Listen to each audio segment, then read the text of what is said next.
Exactly what Nelson Chamisa tweeted about the election. And this is what it says, winning resoundingly. We now have results from the majority of the over 10,000 polling stations. We've done exceedingly well, awaiting ZEC to perform their constitutional duty to officially announce the people's election results, and we are ready to form the next government.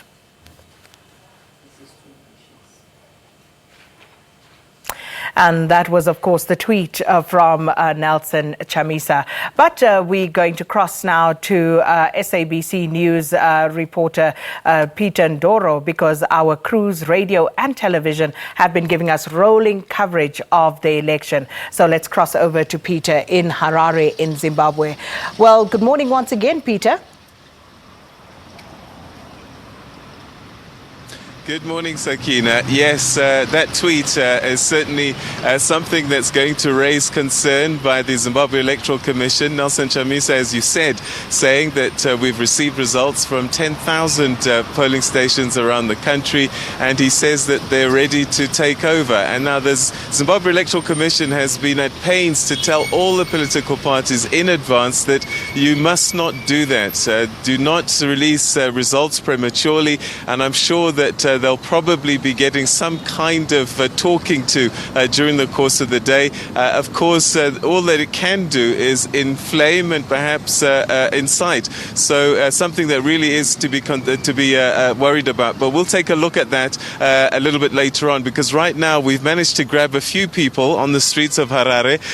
For example, Davis, who's 22. Davis, come closer to me. Good morning to you. How are you? Fine, thanks. So you voted yesterday. How are you feeling the day after? I'm feeling great, feeling good. Do you think that so many people showing up are going to deliver a new Zimbabwe? I can't answer that. Yeah? What are you hoping for? I'm just hoping for a better future, a better life. Okay. What's your life like at the moment that you want to change? At the moment, I'm a surveyor, a trainee. I look for employment after maybe in the next 3 years. All right. Well, we wish you the best of luck, my friend. Take care. Okay. Thank you. All right. Okay. So somebody else who could have voted yesterday, aged 18, Lolly, a very good morning to you.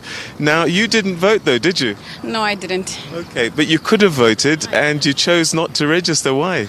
I felt that was a huge responsibility. There are a lot of people making a lot of promises. None that I believed of. So I really didn't want that burden of voting for someone knowing that they're most likely not going to do much. All right. Do you think that there's young people who share the same view as you, your friends and people around you? Yes, I think so. They're just hiding. So what is it that the politicians just didn't convince you? Yeah, I think that's the whole thing. If you look at a lot of slogans, they're making a lot of promises and stuff like that. And if you look at it, there hasn't been much change in the past few years, just a lot of promises. And most of them are empty from what I can tell. So what's your biggest concern as a young person? What do you want better for you? I'd like for there to be jobs after I'm done with school, mainly, yes. Yes. All right, okay, thanks very much indeed for sharing your thoughts. All right, so and what about you, sir? Did you manage to vote yesterday? Yes. All right. Oh, fantastic. So how are you feeling about the atmosphere the day after elections yesterday? Actually, it's the greatest feeling right now. It's been very peaceful. It's unlike every other election, and we're just hoping for peace. Yeah. When the results come out, we just pray that everyone accepts them.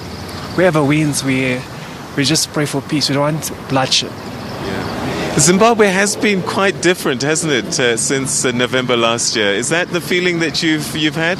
Yes, actually, this new dispensation brought some hope. Actually, we were in a situation where we were in tyranny. Actually, under President Mugabe, we're not very free, but this dispensation has brought us here, and we just hope that will take us through. peacefully. All right. Thanks so much indeed for sharing your thoughts with us. What's your name again? David. David. Thank you, David.